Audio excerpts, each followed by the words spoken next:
Tallard est une commune française, située dans le département des Hautes-Alpes, en région Provence-Alpes-Côte d'Azur. Ses habitants sont appelés les Tallardiens. La commune est située à 15 km au sud de Gap, au bord de la Durance, au point où celle-ci, sortant d'une série de défilés, creusés dans les Marnes, s'oriente progressivement vers le sud, pour aborder une zone moins encaissée, où les cultures s'étendent dans la plaine alluviale, de part et d'autre de la rivière, jusqu'à Sisteron. Cette situation en fait une place de contrôle naturel des circulations venant du sud. Sur tout le cours de la Durance, Tallard est une des rares communes dont le territoire est situé de part et d'autre de la rivière.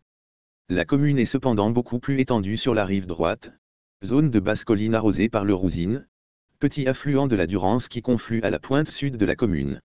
À Tallard même, la Durance est particulièrement calme, régulée par le barrage de Serre-Ponçon, situé à une vingtaine de kilomètres en amont, et délestée de la majeure partie de son débit par le canal de Ventavon, dont la prise est juste au-dessus de Tallard, et surtout par le grand canal EDF, souterrain depuis Rochebrune, qui se jette dans la Durance juste au sud du village. Le nom de la localité est attesté sous les formes Tallarno, et Tallarnum en 739, Tallardum en 1271. Du gaulois Télo, signifiant front, et qui a donné le français talus ou du gaulois tala, signifiant terre. Ce nom pouvait signifier terre haute, en référence à sa situation géographique d'alors, sur le flanc de la colline au nord du village actuel. Histoire, préhistoire. On a retrouvé au XIXe siècle un dolmen près de l'aérodrome, dont une des pierres est exposée au musée départemental de Gap. Ce qui témoigne d'une population présente dès la fin de la préhistoire. Au Moyen Âge, entre le 8e siècle et le 10e siècle, les Sarrasins venus de Provence étaient redoutés pour piller et saccager sur leur passage. Après de nombreuses exactions, dont l'attaque de Mayol de Cluny, en 974, ces Sarrasins furent décimés par Guillaume Ier de Provence, et chassés définitivement de la région. Sous le règne des princes d'Orange, les Tallardiens descendent dans la vallée et élevèrent une tour en bois en haut d'une butte, tour de défense, sous laquelle la population se réfugia peu à peu, pour se protéger, mais aussi pour son côté pratique en matière de commerce. C'est plus tard l'emplacement du château. À partir du Xe siècle, Tallard se protège des brigands et des voleurs en élevant des remparts, dont on peut voir encore les traces. Le Rénaudia, ruisseau qui vient du nord, encercle les remparts et des portes qui venaient s'appuyer contre les murailles, permettait de pénétrer dans le village. L'entrée se faisait à la porte Belle, dont demeure la maison du gardien. C'est lui qui autorisait ou interdisait le droit de passage dans le village. Les princes d'Orange accordent une charte de liberté aux Tallardiens, en 1209. Les Tallardiens gardant les clés de la ville.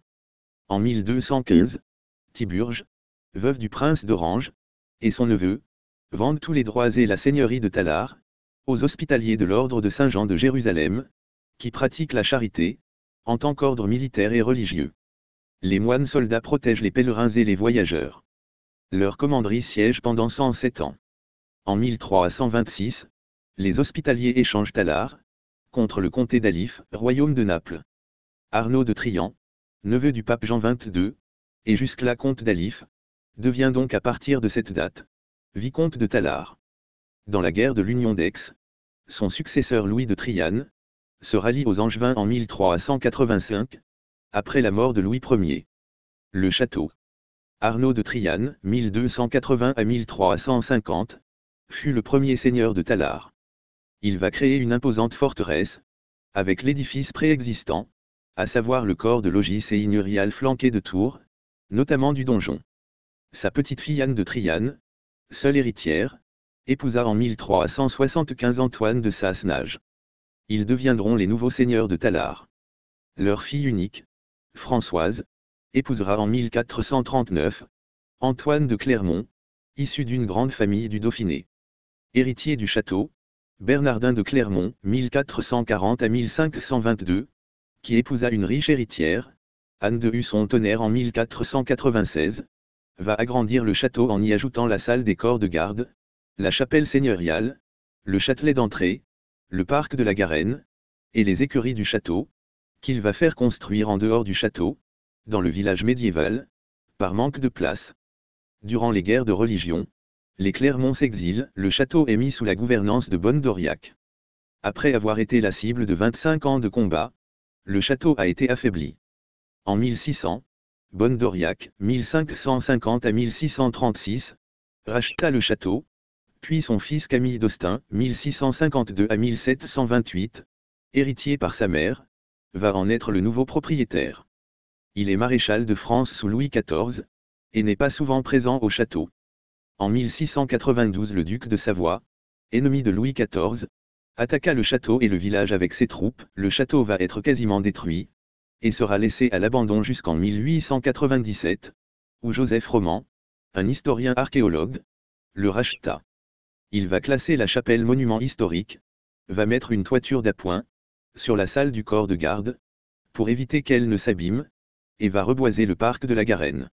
En 1927, Blanche de Clermont-Tonnerre, qui passait dans les Alpes, apprend que ce château appartenait à ses aïeux et le racheta. Elle s'installe à Tallard avec sa petite nièce, Marie-Christine de Bourbon-Sicile.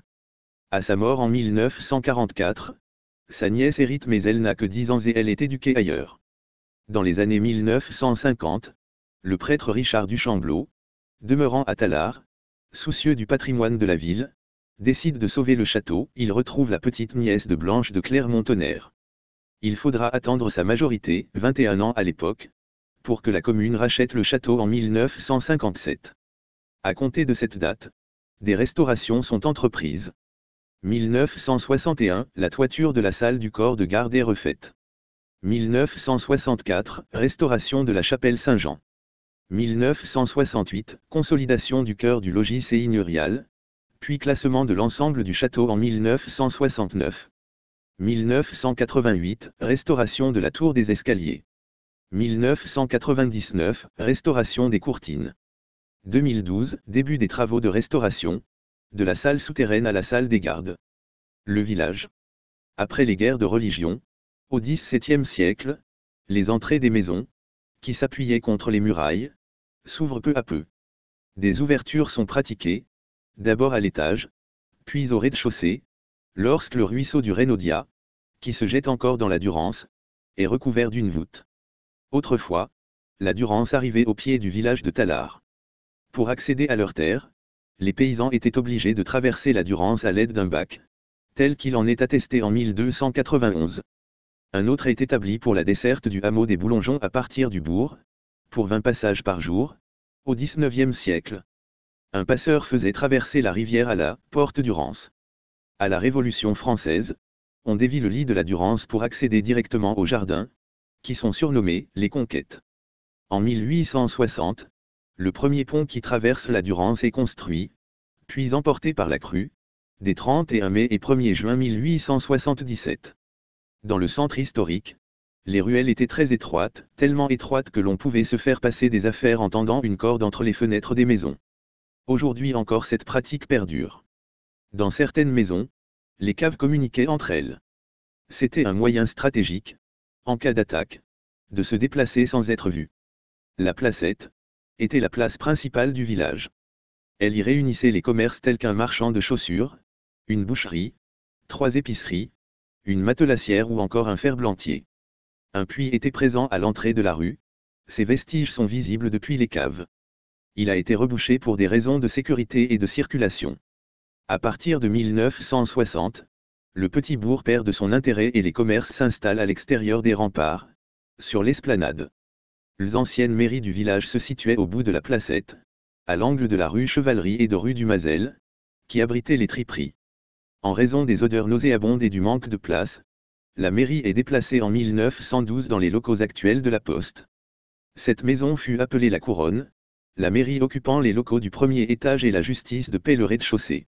La mairie est ensuite déplacée en 1980, sur la place Charles de Gaulle, à l'ancien emplacement de l'école communale.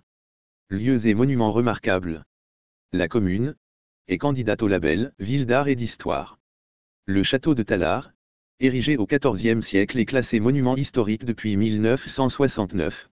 On peut y visiter la chapelle seigneuriale, surmontée de la statue de la Trinité, la salle du corps de garde, la salle des chevaliers, et aussi les vestiges du logis seigneurial, ainsi que la crypte de la chapelle.